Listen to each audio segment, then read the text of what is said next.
Il-kap tal-Oppożizzjoni u tal-Partit Nazzjonalista Bernard Grech qal li l-poplu għandu għażla bejn gvern li skontu kabbar il-problemi tan-nies fosthom dowmin għal min ikollu bżonn l-isptar, sigħat fit-traffiku kuljum li tal-ħajja u Partit Nazzjonalista li qed joffri soluzzjonijiet b'mudell ekonomiku ġdid li mill-kwantità jmur għall-kwalità. Intervistat minn 3 ġurnalisti fid-Dar Ċentrali, fosthom il-ġurnalist tal-PBS Liam Carter, Dr. Grech wieġeb dwar l-aħħar stħarriġ tal-opinjoni pubblika u qal li għalkemm hu minnu li għadu jagħti żvantaġġ lill-Partit Nazzjonalista mhuwiex b'distakki ta' 35,000. Dwar li l-Prim Ministru jgawdi iktar fiduċja minnu, il-Kap Nazzjonalista qal li hu dejjem tkellem dwar il-ħidma tal-Partit Nazzjonalista bħala tim.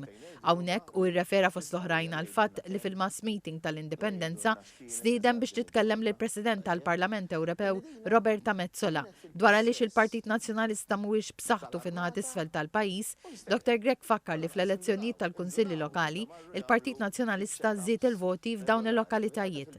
Fuq ir-riforma tal-inkjesti maġisterjali, Dr. Grech qal li l-Gvern mhux se jirnexxielu jikkontrolla l-irqati kif qal għamel f'istituzzjonijiet oħrajn, fosthom il-PBS u l-Awtorità tax-Xandir.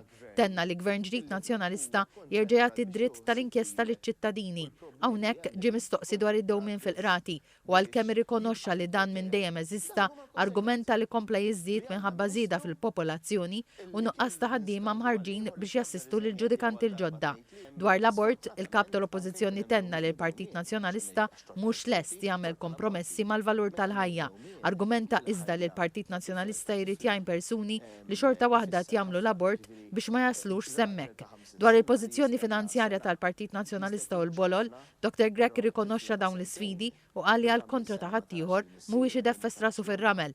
Qal li l-Prim Ministru m'għandux jattakka lill Partit Nazzjonalista għax skontu il-Partit Laburista għandu problemi ferm ikbar.